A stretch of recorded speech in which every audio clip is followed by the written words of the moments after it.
PSC tips and ട്രിക്സിലേക്ക് ഏവർക്കും സ്വാഗതം. വരുന്ന LDC 2024, LGS 2024 എക്സാംസിന് വേണ്ടി പ്രിപ്പയർ ചെയ്യുന്നവർക്കായുള്ള സിലബസ് പ്രകാരമുള്ള ഫ്രീ ക്ലാസ്സുകൾ നമ്മുടെ ചാനലിലൂടെ സ്റ്റാർട്ട് ചെയ്തിട്ടുണ്ട്. ഒരു ദിവസം 4 ക്ലാസ്സുകൾ വെച്ചിട്ടാണ് നമ്മൾ പ്രൊവൈഡ് ചെയ്യുന്നത്. കാലത്ത് 10 മണിക്ക് GK ടോപ്പിക്, നമ്മളിപ്പോൾ കോൺസ്റ്റിറ്റ്യൂഷൻ ആണ് ഡിസ്കസ് ചെയ്തുകൊണ്ടിരിക്കുന്നത്. അത് കഴിഞ്ഞ് 3 മണിക്ക് ഇംഗ്ലീഷ്, മാത്സ്, മലയാളം. അത് നമ്മൾ ഒരാഴ്ച 3 കൂടെ കവർ ആകുന്ന രീതിയിലാണ്. മാത്സ് 2 ക്ലാസ്, ഇംഗ്ലീഷ് 2 എണ്ണം, മലയാളം 2 എണ്ണം. അപ്പോൾ അതിൽ മാത്സ് LDC LGSന് കോമൺ ആണ്, ഇംഗ്ലീഷും മലയാളവും LDCക്കാർക്ക് മാത്രമാണ്. ദെൻ രാത്രി 8 മണിക്ക് മുൻവർഷ ചോദ്യങ്ങളുടെ മോക്ക് ടെസ്റ്റ് ലൈവായിട്ട് ചെയ്യുന്നുണ്ട്. അപ്പോൾ അത് നമ്മൾ ഓരോ ടോപ്പിക് വൈസാണ് ചെയ്തു പോകുന്നത്, വിത്ത് എക്സ്പ്ലനേഷൻ, റിലേറ്റഡ് ഫാക്ട്സ് ഒക്കെ പറഞ്ഞിട്ടുള്ള ഒരു ക്ലാസ് ആണ്. ദെൻ രാത്രി 10:30 എക്സ്പെക്റ്റഡ് കറണ്ട് അഫയേഴ്സിൻ്റെ ക്ലാസ് ഉണ്ട്, അതും ലൈവായിട്ടാണ്. അപ്പോൾ 2 ലൈവ് ക്ലാസ്സും 2 റെക്കോർഡഡ് ക്ലാസ്സും, ഇങ്ങനെ 4 ക്ലാസ്സുകൾ നമ്മൾ പ്രൊവൈഡ് ചെയ്യുന്നുണ്ട്. അപ്പോൾ മാക്സിമം എല്ലാ ക്ലാസ്സുകളും കണ്ട് പ്രയോജനപ്പെടുത്തുക. ഓക്കെ. പിന്നെ നമ്മൾ ക്ലാസ്സിന് പുറമെ അഡീഷണൽ ആയിട്ടുള്ള നോട്ട്സും PDF ഒക്കെ ടെലിഗ്രാം വഴി പ്രൊവൈഡ് ചെയ്യുന്നുണ്ട്. കൂടാതെ നമ്മൾ ഓരോ ദിവസവും പഠിപ്പിച്ച ഭാഗത്ത് നിന്നുള്ള പോൾസ് നമ്മൾ ടെലിഗ്രാം വഴി നൽകുന്നുണ്ട്. പിന്നെ പഠിക്കാൻ വേണ്ടിയിട്ടുള്ള ഇൻസ്ട്രക്ഷൻസും എല്ലാം ടെലിഗ്രാം വഴിയാണ് നൽകുന്നത്. സോ ടെലിഗ്രാമിൽ ജോയിൻ ചെയ്യാത്തവരുണ്ടെങ്കിൽ ജോയിൻ ചെയ്യുക. താഴെ ഡിസ്ക്രിപ്ഷൻ ബോക്സിലും കമൻറ്റ് ബോക്സിൽ ഫസ്റ്റ് കമൻ്റ് ആയിട്ടും ടെലിഗ്രാമിൻ്റെ ലിങ്ക് കൊടുത്തിട്ടുണ്ട്. ഓക്കെ. പിന്നെ നമ്മുടെ ക്ലാസ്സുകളൊക്കെ ഇഷ്ടമാണെങ്കിൽ വീഡിയോ ലൈക്ക് ചെയ്യാനായിട്ട് ആരും മറക്കരുത്.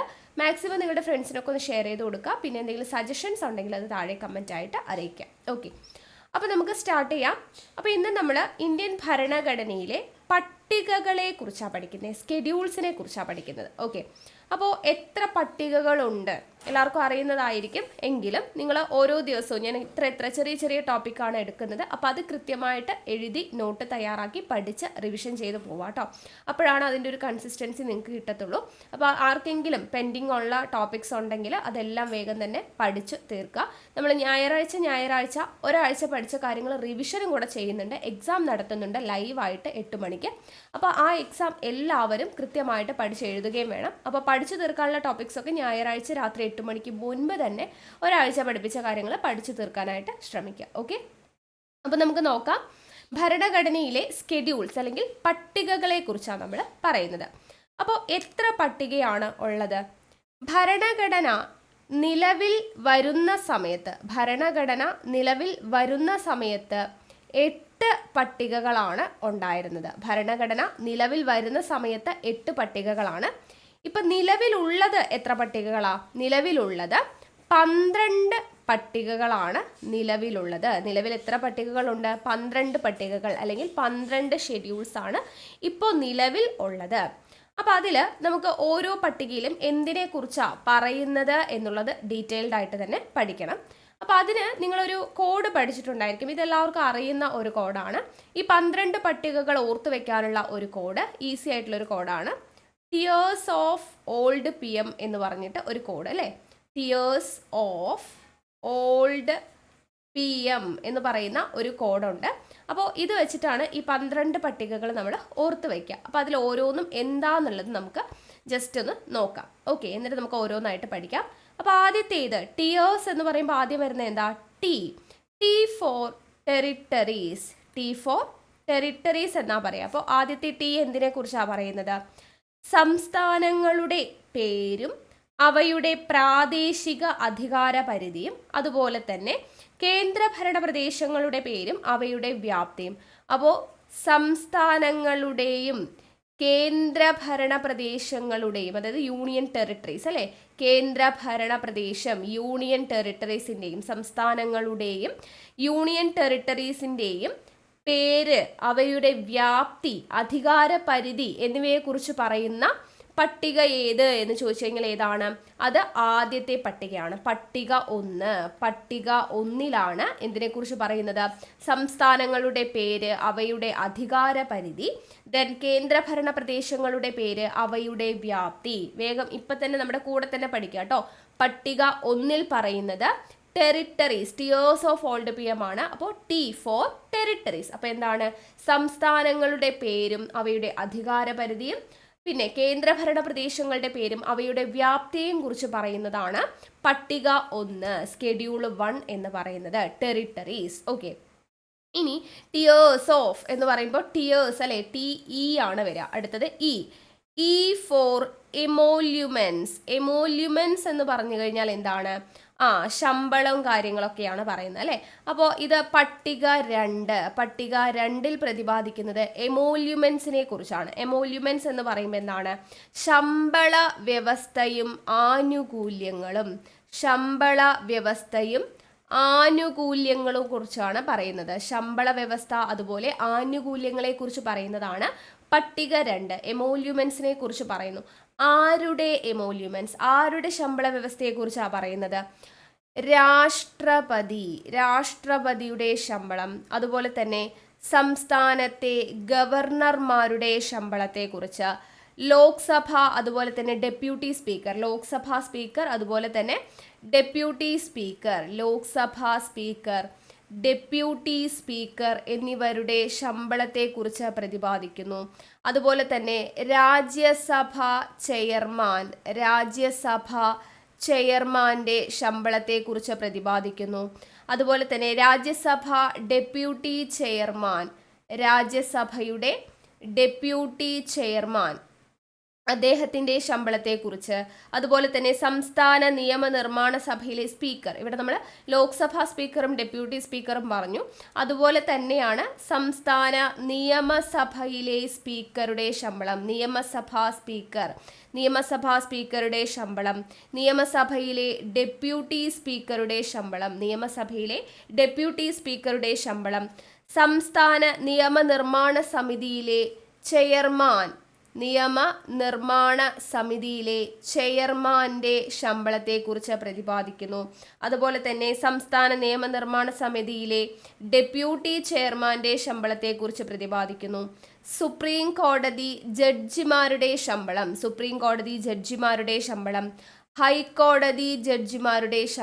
ഹൈക്കോടതി ജഡ്ജിമാരുടെ ശമ്പളം, CAG controller and auditor general, ഇവരുടെ എല്ലാം ശമ്പളത്തെക്കുറിച്ച് പ്രതിപാദിക്കുന്ന പട്ടിക ഏത് എന്ന് ചോദിച്ചു കഴിഞ്ഞാൽ ഏതാണ്? അത് പട്ടിക 2 ആണ്, സ്കെഡ്യൂൾ 2 ആണ് കേട്ടോ. അപ്പോൾ ഇത് ഇമ്പോർട്ടൻ്റ് ആണ്. രാഷ്ട്രപതി, governor, Lok Sabha speaker, deputy speaker, Rajya Sabha chairman, Rajya Sabha deputy chairman, നിയമസഭാ സ്പീക്കർ, നിയമസഭാ ഡെപ്യൂട്ടി സ്പീക്കർ, നിയമനിർമ്മാണ സഭയുടെ ചെയർമാൻ, ഡെപ്യൂട്ടി ചെയർമാൻ, സുപ്രീം കോടതി ജഡ്ജി, ഹൈക്കോടതി judge, controller and auditor general, ഇവരുടെ എല്ലാം ശമ്പള വ്യവസ്ഥകളെക്കുറിച്ചും ആനുകൂല്യങ്ങളെക്കുറിച്ചും പ്രതിപാദിക്കുന്ന പട്ടികയാണ് പട്ടിക 2 എന്ന് പറയുന്നത്. അപ്പോൾ എമോല്യുമെൻസിനെ കുറിച്ച് പ്രതിപാദിക്കുന്നു. അപ്പോൾ TE കഴിഞ്ഞു. ഇനി A അല്ലേ? TE ആണ് പറയുന്നത്, ടിയേഴ്സ് എന്നല്ലേ പറയുന്നത്. അപ്പോൾ A ഫോർ അഫർമേഷൻ. അഫർമേഷൻ എന്ന് പറഞ്ഞാൽ എന്താണ്? അഫർമേഷൻ എന്ന് പറഞ്ഞാൽ ഓത്ത്. ഓക്കെ, നമ്മൾ സത്യപ്രതിജ്ഞ എന്ന് പറയത്തില്ലേ, അഫർമേഷൻ അല്ലെങ്കിൽ ഓത്തിനെ കുറിച്ചാണ് പ്രതിപാദിക്കുന്നത്. നമ്മൾ ആണ് ഇവിടെ എടുക്കുന്നത്, affirmation.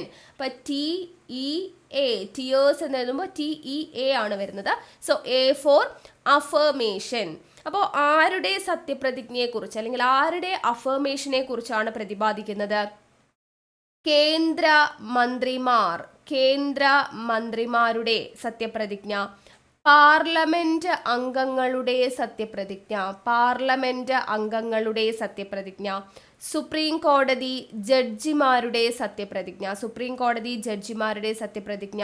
CAG controller and auditor general of ഇന്ത്യയുടെ സത്യപ്രതിജ്ഞ, സംസ്ഥാന മന്ത്രിമാരുടെ സത്യപ്രതിജ്ഞ, അതുപോലെ തന്നെ സംസ്ഥാന നിയമനിർമ്മാണ സഭയിലെ അംഗങ്ങളുടെ സത്യപ്രതിജ്ഞ, സത്യപ്രതിജ്ഞ, അതുപോലെ തന്നെ ഹൈക്കോടതി ജഡ്ജിമാരുടെ സത്യപ്രതിജ്ഞ. ഇവരുടെ എല്ലാം സത്യപ്രതിജ്ഞയെക്കുറിച്ച് പ്രതിപാദിക്കുന്ന പട്ടികയാണ് ഏത്? പട്ടിക 3 പ്രതിപാദിക്കുന്നത്. അപ്പോൾ നമ്മൾ ഒരു ഓർഡറിലാണ് പഠിക്കുന്നത് അല്ലേ. അപ്പോൾ ആദ്യം T ആയിരുന്നു, പട്ടിക 1 T ആയിരുന്നു. T4 എന്തായിരുന്നു? ടെറിട്ടറീസ് അല്ലേ, സംസ്ഥാനങ്ങളുടെ പേര്, അധികാരപരിധി, യൂണിയൻ ടെറിട്ടറീസിന്റെ പേര്, വ്യാപ്തി എന്നിവയെക്കുറിച്ച് പ്രതിപാദിക്കുന്നു. E4 എമോല്യുമെന്റ്സ്, രാഷ്ട്രപതിയുടെയും ഹൈക്കോടതി ജഡ്ജ്, സുപ്രീം കോടതി judge, Lok Sabha speaker, Lok Sabha deputy speaker, സംസ്ഥാന നിയമസഭാ സ്പീക്കർ, നിയമസഭാ deputy speaker, Rajya Sabha chairman, Rajya Sabha deputy chairman, supreme കോടതി ഹൈക്കോടതി ജഡ്ജിമാർ, ഇവരുടെ എല്ലാം എമോല്യുമെന്റ്സിനെ കുറിച്ച് പ്രതിപാദിച്ചതാണ് പട്ടിക 2. Then 3 A four affirmation. ആരുടെയൊക്കെ അഫർമേഷൻ ആണ്? കേന്ദ്രമന്ത്രിമാർ, പാർലമെന്റ് അംഗം, സുപ്രീം കോടതി ജഡ്ജി, ഹൈക്കോടതി judge, comptroller and auditor general, സംസ്ഥാന മന്ത്രിമാർ, നിയമനിർമ്മാണ സഭാംഗങ്ങൾ, പാർലമെന്റ് അംഗങ്ങൾ ഇവരുടെ എല്ലാം അഫർമേഷൻ അല്ലെങ്കിൽ സത്യപ്രതിജ്ഞയെക്കുറിച്ച് പ്രതിപാദിക്കുന്ന പട്ടികയാണ് പട്ടിക 3. ഇനി അടുത്തത് പട്ടിക 4. പട്ടിക 4 എന്തായിരിക്കും? ആറാണ് വരുന്നത് പട്ടിക 4. അപ്പോൾ പട്ടിക 4 എന്തിനെക്കുറിച്ചാണ് പ്രതിപാദിക്കുന്നത് എന്ന് ചോദിച്ചു കഴിഞ്ഞാൽ 6 എന്ന് പറഞ്ഞാൽ എന്താണ്? R ഫോർ രാജ്യസഭ എന്ന് ഓർത്ത് വെക്കുക കേട്ടോ. രാജ്യസഭ. അതായത് പട്ടിക 4 പറയുന്നത് ഓരോ സംസ്ഥാനത്തിനും കേന്ദ്രഭരണ പ്രദേശത്തിനുമുള്ള രാജ്യസഭാ സീറ്റുകളുടെ വിഭജനത്തെക്കുറിച്ചാണ്. രാജ്യസഭാ സീറ്റുകളുടെ വിഭജനം, ഓരോ സംസ്ഥാനത്തിനും കേന്ദ്രഭരണ പ്രദേശത്തിനുമുള്ള രാജ്യസഭാ സീറ്റുകളുടെ വിഭജനത്തെക്കുറിച്ച് പ്രതിപാദിക്കുന്നതാണ് പട്ടിക 4. അപ്പോൾ പട്ടിക 4 R ഫോർ രാജ്യസഭാ സീറ്റുകളുടെ വിഭജനം. രാജ്യസഭാ സീറ്റുകളുടെ വിഭജനം എന്നുള്ളത് ഓർത്തിരിക്കുക. ഇനി അപ്പോൾ പട്ടിക 5 എന്തായിരിക്കും? ടിയേഴ്സ് എന്നല്ലേ പറഞ്ഞത്. അപ്പോൾ S ആണ് വരിക. പട്ടിക 5 എസ് ആണ് വരുന്നത്. അപ്പൊ എന്താണ് പട്ടിക 5 പറയുന്നത്? എസ് ഫോർ എന്താ? Scheduled areas. സ്കെഡ്യൂൾഡ് ഏരിയാസ് എന്നുള്ളതാണ് എസ് വരുന്നത് കേട്ടോ. അപ്പൊ എന്താണ്? പട്ടിക വിഭാഗ പ്രദേശങ്ങളും പട്ടികവർഗക്കാരുടെ ഭരണവും നിയന്ത്രണവും സംബന്ധിച്ച വ്യവസ്ഥകളാണ് കേട്ടോ. പട്ടിക വിഭാഗ പ്രദേശങ്ങളും പട്ടികവർഗക്കാരുടെ ഭരണവും നിയന്ത്രണവും സംബന്ധിച്ച വ്യവസ്ഥകൾ, അതാണ് സ്കെഡ്യൂൾഡ് ഏരിയ എന്ന് പറയുന്നത്. പട്ടിക 5 എന്താ പറയുന്നത്? പട്ടിക വിഭാഗ പ്രദേശങ്ങളും SC ST എന്നുള്ള വിഭാഗം ഉണ്ടല്ലോ, അപ്പോൾ അതാണ് പറയുന്നത്. പട്ടിക വിഭാഗ പ്രദേശങ്ങളും പട്ടികവർഗക്കാരുടെ ഭരണവും നിയന്ത്രണവും സംബന്ധിച്ചിട്ടുള്ള വ്യവസ്ഥകളെ കുറിച്ചാണ് പറയുന്നത് സ്കെഡ്യൂൾഡ് ഏരിയാസിൽ. ഓക്കെ. ഇനി അടുത്തത് 6. പട്ടിക 6 എന്താ പറയുന്നത്? പട്ടിക 6 പറയുന്നത് ടിയേഴ്സ് ഓഫ് എന്നാണ് പറഞ്ഞത്. അപ്പൊ അതിൽ ഓഫില് ഓ എന്ന് പറയുന്നത് എന്തിനെ കുറിച്ചാണ് പ്രതിപാദിക്കുന്നത്? ഇവിടെ O for other scheduled areas ആണ് കേട്ടോ. അപ്പോൾ പട്ടിക 6 പറയുന്നത് അതർ സ്കെഡ്യൂൾഡ് ഏരിയാസ്. ഓക്കെ, മറ്റ് സ്കെഡ്യൂൾഡ് ഏരിയാസിനെ കുറിച്ചാണ് പറയുന്നത്. അതായത് എവിടേക്കാണ്? അസം, മേഘാലയ, മിസോറാം, ത്രിപുര എന്നീ സംസ്ഥാനങ്ങളിലെ ഗോത്രവിഭാഗങ്ങളുടെ ഭരണത്തെക്കുറിച്ചാണ് പറയുന്നത് കേട്ടോ. അസം, മേഘാലയ, മിസോറാം, ത്രിപുര എന്നിവിടങ്ങളിലെ ഗോത്രവിഭാഗങ്ങളുടെ ഭരണത്തെക്കുറിച്ചാണ് പട്ടിക 6 പറയുന്നത്. അതാണ് അതർ സ്കെഡ്യൂൾഡ് ഏരിയ എന്നതുകൊണ്ട് ഉദ്ദേശിക്കുന്നത്. അപ്പോൾ പട്ടിക 5 സ്കെഡ്യൂൾഡ് ഏരിയ, പട്ടിക 6 other scheduled area. Assam, Meghalaya, Mizoram, Tripura എന്നീ സംസ്ഥാനങ്ങളിലെ ഗോത്രവിഭാഗങ്ങളുടെ ഭരണത്തെക്കുറിച്ച് പറയുന്നു. ഓക്കെ, അപ്പോൾ പട്ടിക 6 നമുക്ക് കിട്ടി. ഇനി പട്ടിക 7 ഉണ്ട് അല്ലേ? പട്ടിക 7. അപ്പോൾ പട്ടിക 7 പറയുന്നത് എന്താ? ടിയേഴ്സ് ഓഫ് എന്നാണ് പറയുന്നത്. അപ്പോൾ എഫ് എന്താ? എഫ് എന്ന് പറയുന്നത് ഫെഡറൽ പ്രൊവിഷൻസ് ആണ്. അപ്പോൾ പട്ടിക 7 പറയുന്നത് എന്താ? ഫെഡറൽ പ്രൊവിഷൻസിനെ കുറിച്ചാണ് പട്ടിക 7 പറയുന്നത്. അപ്പൊ എന്താണ് ഫെഡറൽ പ്രൊവിഷൻസ് എന്ന് പറഞ്ഞു കഴിഞ്ഞാൽ അധികാര വിഭജനത്തെക്കുറിച്ച്, അതായത് നമ്മുടെ ലിസ്റ്റുകളെ കുറിച്ച് പ്രതിപാദിക്കുന്നത് എവിടെയാണ്? പട്ടിക 7 ഫെഡറൽ പ്രൊവിഷൻസ് കേട്ടോ. അപ്പൊ അധികാര വിഭജനം നടത്തി നമ്മൾ ലിസ്റ്റ് പഠിച്ചല്ലോ, കേന്ദ്രത്തിനും സംസ്ഥാനങ്ങളും അതിന് അധികാരം വിഭജിച്ച് നൽകിയിട്ടുണ്ട് എന്നുള്ളത്. അപ്പൊ ഫെഡറൽ പ്രൊവിഷൻസ് ലിസ്റ്റുകളെ കുറിച്ച്, അപ്പൊ അത് നമുക്ക് തെറ്റിപ്പോവാതിരിക്കാൻ വേണ്ടി എഫ് എന്ന് പറയുമ്പോൾ ഫെഡറൽ പ്രൊവിഷൻസ് ആണ് പട്ടിക 7 അങ്ങനെ ഓർക്കാം. അല്ലെങ്കിൽ പട്ടിക 7 എന്നാണ്, ആ 7നെ ഒന്ന് തിരിച്ചിട്ട് കഴിഞ്ഞാൽ നമുക്ക് എല് കിട്ടും. സോ എല് ലിസ്റ്റ് എന്നുള്ള രീതിയിൽ ഓർക്കാം. അപ്പൊ പട്ടിക 7 പ്രതിപാദിക്കുന്ന എന്തിനെ കുറിച്ചാ? ലിസ്റ്റുകളെ കുറിച്ച് പ്രതിപാദിക്കുന്നു, ലിസ്റ്റുകളെ കുറിച്ച്. അപ്പൊ ടിയേഴ്സ് ഓഫ് വരെ എത്തി. ഇനി അടുത്തത് എന്താ? Old PM. അപ്പൊ അടുത്തത് O ആണ്. O ഫോർ എന്താണ്? പട്ടിക 8 ഓയിനെ കുറിച്ചാ പറയുന്നത്. എന്താ O? Official language. O for official language കേട്ടോ. അപ്പോ പട്ടിക 8 പറയുന്നത് എന്താണ്? ഒഫീഷ്യൽ ലാംഗ്വേജിനെ കുറിച്ചാണ് പറയുന്നത്. Official language. O for official language, അതായത് ഭരണഘടന അംഗീകരിച്ചിട്ടുള്ള ഭാഷകളുണ്ട്. ഭരണഘടന അംഗീകരിച്ച ഭാഷകളുണ്ട്. ആ ഭാഷകളെ കുറിച്ച് പ്രതിപാദിക്കുന്ന പട്ടികയാണ് പട്ടിക 8 എന്ന് പറയുന്നത്. പട്ടിക 8 പ്രകാരം അംഗീകരിച്ചിട്ടുള്ള 22 ഭാഷകളാണ് നിലവിലുള്ളത്. സോ ഒഫീഷ്യൽ ലാംഗ്വേജ്, ഇന്ത്യൻ ഭരണഘടന അംഗീകരിച്ച ഒഫീഷ്യൽ ലാംഗ്വേജ് ഭാഷകളെ കുറിച്ച് പ്രതിപാദിക്കുന്ന പട്ടികയാണ് ഇത് പട്ടിക 8 എന്ന് പറയുന്നത്, ഒഫീഷ്യൽ ലാംഗ്വേജ്. അപ്പൊ ടിയേഴ്സ് ഓഫ് ഓൾഡ് എന്നാണ്. അപ്പോൾ ഓ കിട്ടി. ഇനി അടുത്ത എന്താ? എല്ല് വരണം അല്ലേ? അപ്പോൾ പട്ടിക 9 എന്താണ്? ആണ്. L4 എന്താ? ലാൻഡ് റീഫോംസ് ആണ് കേട്ടോ. അപ്പൊ പട്ടിക 9 പറയുന്നത് എന്താണ്? Land reforms. ലാൻഡ് റീഫോംസ് എന്ന് പറഞ്ഞാൽ എന്താണ്? അതായത് ഭൂപരിഷ്കരണ നിയമം. ഭൂപരിഷ്കരണ നിയമം ഈ പറയുന്ന 1951 ഒന്നാം ഭരണഘടനാ ഭേദഗതി നമ്മൾ പഠിച്ചിട്ടുണ്ടായിരുന്നു അല്ലെ ഇന്നലെ. ഒന്നാം ഭരണഘടനാ ഭേദഗതിയിലൂടെ 9ാം പട്ടിക കൂട്ടിച്ചേർത്തു. എന്നിട്ട് നമ്മൾ പറഞ്ഞു ഓ അല്ലെ, 1ാം 9ാം ഒരുപോലെ വരുന്നത് 2 മാത്രമേ ഉള്ളൂ. അപ്പോൾ ഒന്നാം ഭരണഘടനാ ഭേദഗതിയിലൂടെ 1ാം പട്ടിക കൂട്ടിച്ചേർത്തു എന്ന് പഠിച്ചു. 9ാം പട്ടിക കൂട്ടിച്ചേർത്തു എന്ന് പറഞ്ഞു. അപ്പോൾ ഭൂപരിഷ്കരണ നിയമം എന്ന് പറയുന്നത്, അതിനെക്കുറിച്ചാണ് പട്ടിക 9 പറയുന്നത്. Land reforms. ഓക്കെ, ഇനി അടുത്തത് ഓൾഡ്. OLD. ഡി എന്ന് പറയുന്നത് എന്താണ്? 10. പട്ടിക 10 എന്താണ് പറയുന്നത്? D4 ഡിഫെക്ഷൻ എന്നുള്ളത് ഓർത്താൽ മതി. സോ ആന്റി ഡിഫെക്ഷൻ ലോ ആണ് പറയുന്നത്. പട്ടിക 10 പറയുന്നത് എന്താ? Anti defection law. ഇത് നമ്മൾ കഴിഞ്ഞ ദിവസം നമ്മൾ പഠിച്ചു, ഭേദഗതി പഠിച്ചപ്പോൾ 52ാം ഭേദഗതി 5x2 10, 10ാം പട്ടിക കൂട്ടിച്ചേർത്തു. കൂറുമാറ്റ നിരോധന നിയമം പഠിച്ചു അല്ലെ.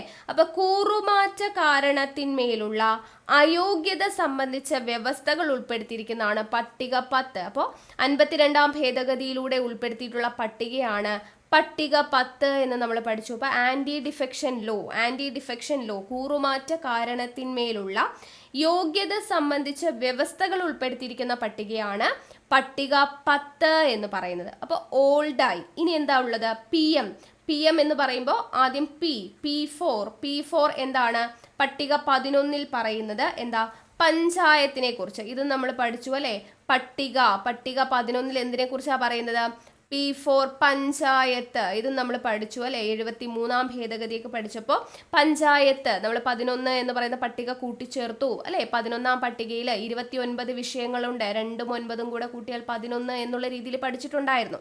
അപ്പോൾ പഞ്ചായത്തുകളുടെ അധികാരവും ഉത്തരവാദിത്തങ്ങളും കുറിച്ച് പറയുന്ന പട്ടികയാണ് പട്ടിക 11. അങ്ങനെയാണെങ്കിൽ പട്ടിക 12 എന്തായിരിക്കും? എം എന്താ? M4 municipality. അപ്പൊ പട്ടിക 12 എന്താ പറയുന്നത്? മുനിസിപ്പാലിറ്റികളുടെ അധികാരങ്ങളെ കുറിച്ച്.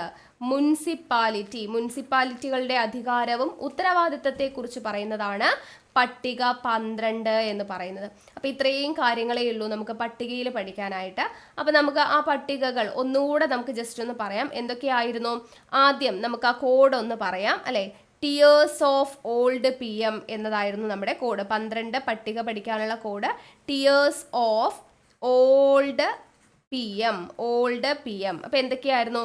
T4 ടെറിട്ടറീസ്, അതായത് സംസ്ഥാനങ്ങളുടെ പേരും അവയുടെ അധികാരപരിധിയും യൂണിയൻ ടെറിട്ടറീസിന്റെ പേരും അവയുടെ അധികാരപരിധിയും കുറിച്ച് പറയുന്നതാണ് പട്ടിക 1.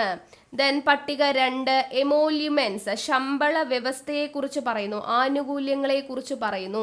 എമോല്യുമെന്റ്സ് അപ്പൊ ആരുടെയൊക്കെ ശമ്പളമാണെന്ന് നമ്മൾ പറഞ്ഞു. പട്ടിക 2 പറയുന്നത് രാഷ്ട്രപതി, governor, Lok Sabha speaker, deputy speaker, Rajya Sabha chairman, Rajya Sabha deputy chairman, ഹൈക്കോടതി ജഡ്ജി, സുപ്രീം കോടതി ജഡ്ജി, നിയമസഭാ സ്പീക്കർ, നിയമസഭാ ഡെപ്യൂട്ടി സ്പീക്കർ, നിയമനിർമ്മാണ സഭയിലെ അംഗങ്ങൾ അല്ലെ, അങ്ങനെയുള്ള എല്ലാവരുടെയും കൺട്രോളർ ആൻഡ് ഓഡിറ്റർ ജനറൽ, അവരുടെ എല്ലാം ശമ്പള വ്യവസ്ഥകളെ കുറിച്ചും ആനുകൂല്യങ്ങളെ കുറിച്ചും പറയുന്നതാണ് എമോല്യുമെന്റ്സ് പട്ടിക 2. ദെൻ A4 എന്തായിരുന്നു? അഫർമേഷൻ എന്ന് പറഞ്ഞു കഴിഞ്ഞാൽ എന്താണ്? പ്രതിജ്ഞ, സത്യപ്രതിജ്ഞ അല്ലെ. അപ്പൊ പട്ടിക 3 പറയുന്നത് എന്താ? സത്യപ്രതിജ്ഞയെ കുറിച്ച്. ആരുടെ സത്യപ്രതിജ്ഞ? കേന്ദ്രമന്ത്രിമാർ, സംസ്ഥാന മന്ത്രിമാർ, പാർലമെന്റ് അംഗങ്ങൾ, നിയമസഭാ അംഗങ്ങൾ, ഹൈക്കോടതി ജഡ്ജി അല്ലെ. അതുപോലെ തന്നെ എന്താണ്? കൺട്രോളർ ആൻഡ് ഓഡിറ്റർ ജനറൽ, സംസ്ഥാന മന്ത്രിമാർ, ഇങ്ങനെയുള്ളവരുടെ എല്ലാം സത്യപ്രതിജ്ഞ, അഫർമേഷനെ കുറിച്ച് പ്രതിപാദിക്കുന്നതാണ് പട്ടിക 3. ദെൻ R4 എന്താണ്? രാജ്യസഭാ സീറ്റ്. രാജ്യസഭാ സീറ്റിനെ കുറിച്ചാണ് പട്ടിക 4 പറയുന്നത്. അതായത് ഓരോ സംസ്ഥാനത്തിനും കേന്ദ്രഭരണ പ്രദേശത്തിനുമുള്ള രാജ്യസഭാ സീറ്റുകളുടെ വിഭജനത്തെ കുറിച്ച് പറയുന്നു. ഇനി S4 എന്താ? Scheduled area. സ്കെഡ്യൂൾഡ് ഏരിയയെ കുറിച്ചാണ് പറയുന്നത് പട്ടിക 5. പട്ടിക 5. അപ്പൊ 5 എന്ന് പറയുമ്പോൾ നമുക്ക് എസ് പോലെ എടുക്കാം. അപ്പൊ S4 സ്കെഡ്യൂൾഡ് ഏരിയ അങ്ങനെയും കണക്ട് ചെയ്യാം. അപ്പൊ പട്ടിക 5 എന്താ പറയുന്നത്? പട്ടിക വിഭാഗ പ്രദേശങ്ങളും പട്ടികവർഗക്കാരുടെ ഭരണവും നിയന്ത്രണവും സംബന്ധിച്ച വ്യവസ്ഥകളെ കുറിച്ച് പറയുന്നു. ദെൻ O എന്ന് പറയുന്നത് എന്തായിരുന്നു? O for other scheduled areas. Other scheduled areas അതായത് മറ്റുള്ള, അല്ലെ, മറ്റുള്ളവ എന്ന് പറയുമ്പോൾ എവിടേക്കാ വരുന്നത്? പട്ടിക 6 വരുന്നത് അസം, മേഘാലയ, മിസോറാം, ത്രിപുര എന്നീ സംസ്ഥാനങ്ങളിലെ ഗോത്ര വിഭാഗങ്ങളുടെ ഭരണത്തെ കുറിച്ച് പറയുന്നു. Then F4. എഫ് എന്താ? Federal provisions. ഫെഡറൽ പ്രൊവിഷൻസ് എന്ന് പറയുമ്പോൾ അധികാര വിഭജനം, അല്ലെങ്കിൽ എഫ് എന്ന് പറയുമ്പോൾ പട്ടിക 7 ആണ്. പട്ടിക 7 എന്തിനെ കുറിച്ച് പറയുന്നു? 7 തിരിച്ചിട്ട എൽ ഫോർ ലിസ്റ്റ്. ലിസ്റ്റുകളെ കുറിച്ച് പ്രതിപാദിക്കുന്നത് പട്ടിക 7 ദെൻ O എന്ന് പറയുന്നത് എന്താ? ഒഫീഷ്യൽ ലാംഗ്വേജ്, അല്ലെ, ഒഫീഷ്യൽ ലാംഗ്വേജ് ആണ് O എന്ന് പറയുന്നത്. അപ്പോൾ ഒഫീഷ്യൽ ലാംഗ്വേജിനെ കുറിച്ചാണ് പട്ടിക 8 പറയുന്നത്. ഓക്കെ, ഭാഷകളെ കുറിച്ച്. ദെൻ അടുത്തത് L4 എന്താണ്? ലാൻഡ് റീഫോംസ്, അല്ലെ, ഭൂപരിഷ്കരണ നിയമം 1-ാം ഭേദഗതിയിലൂടെ പട്ടിക 9 കൂട്ടിച്ചേർത്തു എന്ന് നമ്മൾ പഠിച്ചു. Then defection, D for anti defection law, അല്ലെ, ആന്റി ഡിഫെക്ഷൻ ലോ. അപ്പൊ കൂറുമാറ്റ കാരണത്തിന്മേലുള്ള അയോഗ്യത സംബന്ധിച്ചിട്ടുള്ള വ്യവസ്ഥകളാണ് ഏതിൽ വരുന്നത്? പട്ടിക 10 52-ാം ഭേദഗതിയിലൂടെ കൂട്ടിച്ചേർത്ത പട്ടിക. ദെൻ P4 എന്താണ്? പഞ്ചായത്ത്. പഞ്ചായത്ത് എന്ന് പറയുമ്പോൾ നമ്മൾ പഠിച്ചു 73-ാം ഭേദഗതിയിലൂടെ കൂട്ടിച്ചേർത്തിട്ടുള്ള പട്ടികയാണ് പട്ടിക 11. അതിൽ 29 വിഷയങ്ങളുണ്ടെന്നൊക്കെ പറഞ്ഞ് പഠിച്ചു. സോ പഞ്ചായത്തുകളുടെ അധികാരങ്ങളും ഉത്തരവാദിത്തങ്ങളും. M4 എന്താ? മുനിസിപ്പാലിറ്റി. മുനിസിപ്പാലിറ്റി. മുനിസിപ്പാലിറ്റിയുടെ അധികാരവും ഉത്തരവാദിത്തവുമാണ് പട്ടിക 12 പ്രകാരം പറയുന്നത്. 74-ാം ഭേദഗതിയിലൂടെ കൂട്ടിച്ചേർത്തതാണ് പട്ടിക 12 എന്ന് പറയുന്നത്. ഓക്കെ അല്ലേ? ക്ലിയർ അല്ലേ? ഇത്രയേ ഉള്ളൂ നമ്മുടെ പട്ടിക എന്ന് പറയുന്നത് കേട്ടോ. അപ്പോൾ ഇത് LGSകാർക്ക് പഠിക്കണോ എന്നൊക്കെ ചോദിക്കുന്നവരുണ്ട്. നമ്മൾ ഓരോ ടോപ്പിക്കും എടുക്കുമ്പോൾ ഇത്രയൊക്കെ പഠിക്കാനുണ്ടോ? നമുക്ക് LGSകാരുടെ സിലബസിൽ പറഞ്ഞിരിക്കുന്നത് എന്താണ്? ഒരു പൗരന്റെ അവകാശങ്ങളും കടമകളും എന്നൊക്കെ തന്നതിന് ശേഷം ഇന്ത്യൻ ഭരണഘടനയുടെ അടിസ്ഥാന വിവരങ്ങൾ എന്നാ തന്നിരിക്കുന്നത്. അപ്പോൾ ഒരു ഇന്ത്യൻ ഭരണഘടനയുടെ അടിസ്ഥാന വിവരങ്ങൾ എന്ന് പറയുമ്പോൾ ആമുഖം മുതൽ നമ്മൾ ഇങ്ങോട്ട് പഠിച്ച എല്ലാ കാര്യങ്ങളും അവിടെ പട്ടിക വരും, അതുപോലെ ഭാഗങ്ങൾ വരും, ആർട്ടിക്കിൾസ് വരും, ഭേദഗതികൾ വരും, ഈ പറയുന്ന ലിസ്റ്റ്, എല്ലാ കാര്യങ്ങളും ഇന്ത്യൻ ഭരണഘടനയുടെ അടിസ്ഥാന വിവരങ്ങൾ എന്ന് പറയുമ്പോൾ ഈ പറഞ്ഞ എല്ലാ കാര്യങ്ങളിൽ നിന്നും ചോദ്യങ്ങൾ അവിടെ ചോദിക്കാനുള്ള റൈറ്റ്സ് അവർക്കുണ്ട്. അപ്പോൾ എവിടെ നിന്ന് വേണമെങ്കിലും നമുക്ക് ചോദ്യം വരാം. ഇന്ത്യൻ ഭരണഘടനയുടെ ഏത് ഭാഗത്ത് നിന്ന് വേണമെങ്കിലും ചോദ്യങ്ങൾ വരാം. ഓക്കെ, അപ്പോൾ അതുകൊണ്ട് നമ്മൾ ഇതെല്ലാം പഠിച്ചിരിക്കണം. അപ്പോൾ ഇത് ക്ലിയർ ആയെന്ന് വിശ്വസിക്കുന്നു. നോട്ട് റെഡിയാക്കുക, ഇന്ന് തന്നെ പഠിക്കുക, റിവിഷൻ ചെയ്യുക. അപ്പോൾ വീണ്ടും നമുക്ക് ഇതുപോലുള്ള അടുത്ത ക്ലാസ്സുമായിട്ട് വീണ്ടും കാണാം. അപ്പോൾ ക്ലാസ്സൊക്കെ ഇഷ്ടമായിട്ടുണ്ടെങ്കിൽ ലൈക്ക് ചെയ്യുക, ഷെയർ ചെയ്യുക, കമൻറ്റ് ചെയ്യുക. ഓക്കെ, ടെലിഗ്രാമിൽ ജോയിൻ ചെയ്യാത്തവരുണ്ടെങ്കിൽ ജോയിൻ ചെയ്യുക. അപ്പോൾ അടുത്ത ക്ലാസ്സിൽ കാണാം. താങ്ക്